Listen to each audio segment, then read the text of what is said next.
Hey team, how are we going? And all those around the world, they've got their fingers crossed together, maybe using the cross. This one's from Jerusalem.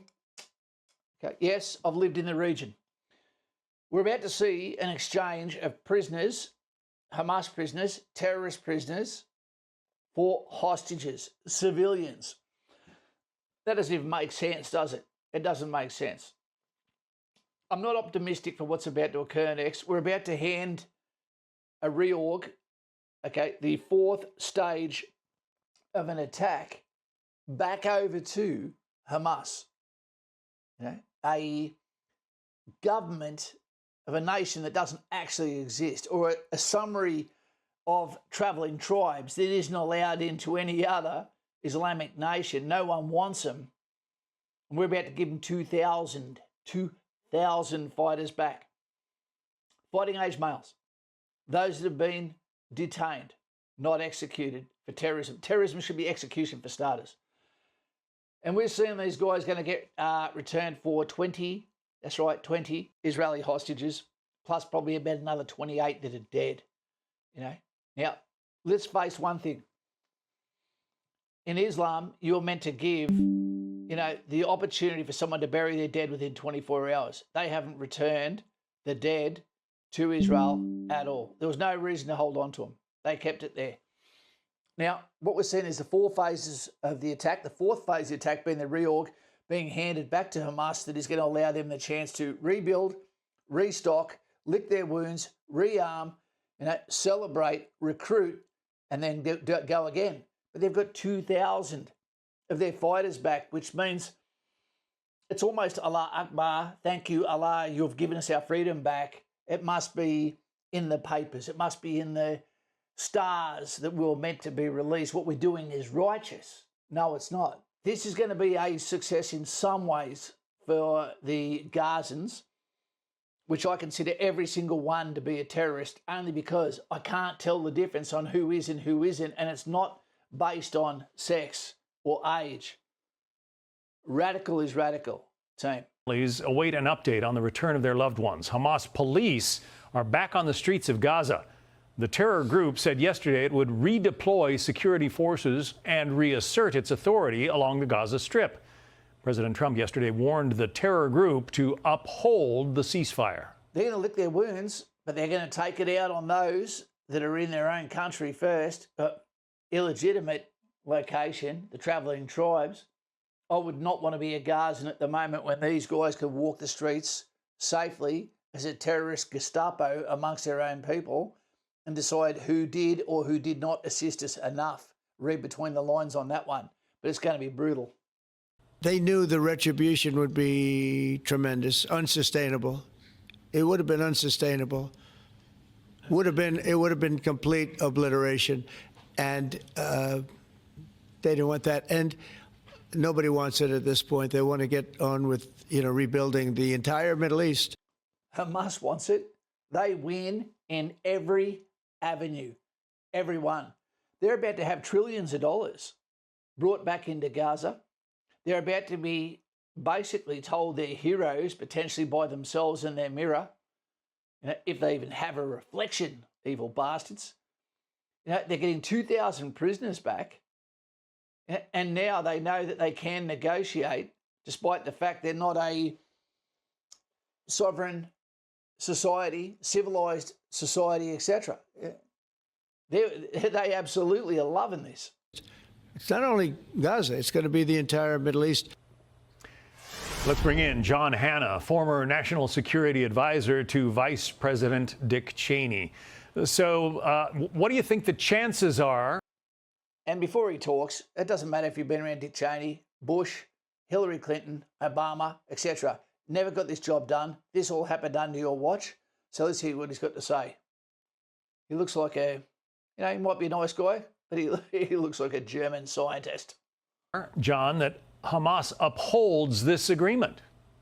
Impossible. Well, the signs aren't good, John. As soon as the Israelis began to pull back from that line of control, these guys came out of their tunnels to reassert their control over the population in Gaza, to settle scores with anybody that they thought had tried to cross their authority. And I think they're making a statement that they're the ones who are not going anywhere. They're going to stay in control. They're going to stay the leading edge of Palestinian politics. They're already crafting a narrative that this. We're already seeing people in Australia, where I am, marching every weekend, despite the fact that this is all going ahead, to say they're going to continue doing it because it gives activists oxygen. Why don't these people just go over there? If they love it that much, go over there. We don't want you here. Why do all these Islamic problem hotspots flee to Christian nations? Why doesn't Egypt take them? Why is the biggest wall near Gaza actually between Egypt, not between Israel and Gaza? It's crazy. None of them want them. They know what they're going to do. You know, they're the cousin you don't want coming to the barbecue. This was something of a victory for them. The Iranians couldn't stand up to the IDF. Hezbollah couldn't. Hamas came out and is still standing. Well, they're still standing, but I want to put up on the screen a list of the Hamas leaders who have been whacked in the days since, the October 7th attacks. Going back to July 2024, Hamas and Hezbollah leaders have been killed, captured, or overthrown, as the graphic says. How can they call this a victory when so much of their leadership has been decimated? Yeah, I mean, martyrdom is the thing with Islamic fundamentalists, right? You're sent straight to heaven for their great feats. I would not want 72 virgins. Could you imagine the whining in your ear? 72 of them. I wouldn't have the energy for that. Against the Israeli occupiers. Listen, what Hamas will say is we were sitting with the United States, with Israel, with all the Arab states in those negotiations. We are the address for legitimacy. It looks like, public opinion, like Vietnam, brought the Israelis out before the job was done. Would have they ever got the job done? Don't know. There's ways to do it. There is ways to do it, but I won't mention it here. Negotiating the future of the Palestinian national movement, the Palestinian Authority in the West Bank, illegitimate, corrupt, nowhere to be found. We are the ones putting the Palestinian issue back on the international agenda. It's wicked. It makes no sense to any kind of Western mind when you look at that devastation in Gaza. My guess is it doesn't make sense to the people of Gaza who are returning to their homes that have been left in rubble. But this is the narrative they're crafting, and it speaks to the challenge that the disarmament of Hamas, which is supposed to be in phase 2 of this plan, that's where really the rubber is going to meet the road to see whether the United States, Israel, and our Arab allies can really get the job done in implementing the rest of this plan. Yeah. The answer to this is an Islamic response solution. Let them sort this shit out and let them know this is about money, this is about prosperity, this is about loving your children, this is about peace. There's some scary days ahead. So what say you? What do you think is going to happen over the next 2 months between now and Christmas? Do you think it's going to be peace? Do you think all we've done is rearm the evil empire to allow them to reboot, refit, refight? What do you think is going to happen? This is great news initially for the Palestinians. Gazzans, I should say. It's great news for the immediate families.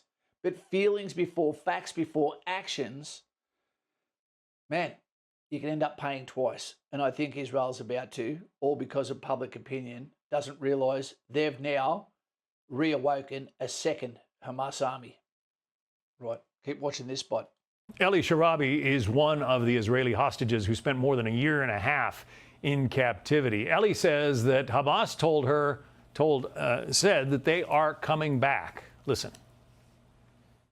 I had many conversations with them, and in each conversation, they repeat, first of all, they will come back on 2026, 2027, 24, 28, as much as it takes, and they come back to Israel and kill all of us. They're going to come back to Israel and kill all of us. It doesn't sound like many minds have been changed within Hamas. Yeah, no, I mean, These people have no other solution. They're not about to live in New York unless they plan on bombing it. Okay, the only thing they know is hatred. That's all they know. If my family were the hostages, yes, I'd want them back. Yeah, I'd want them back. But the cost of having 2,000 gunmen re-released back out to then kill everyone else's families, if I was the hostage, I'd say, make it quick. You know, make it quick to spare others. But I'd be saying, Donald Trump, you know, Israel, finish the job. Get it done. Because if you don't, this is going to continue forever. What say you? We could go on forever. This is about to happen right now. Donald Trump is hitting the ground in Israel as we speak. What do you think is going to happen? And what are your thoughts and predictions? God bless you. And guys and gals, this life is worth living. No cause is worth dying for unless you're a professional soldier and it's to handle the scream in the night by someone who can't defend himself. You know, coming from a land that has the potential, you know, to do better. Apparently Afghanistan is back in a fight right now. Didn't expect that. With Pakistan of all places. More to follow. See you later. Subscribe to the channel. If you want to, see me tonight on the live. Bye. That's Kaz from In the Trenches with Kaz.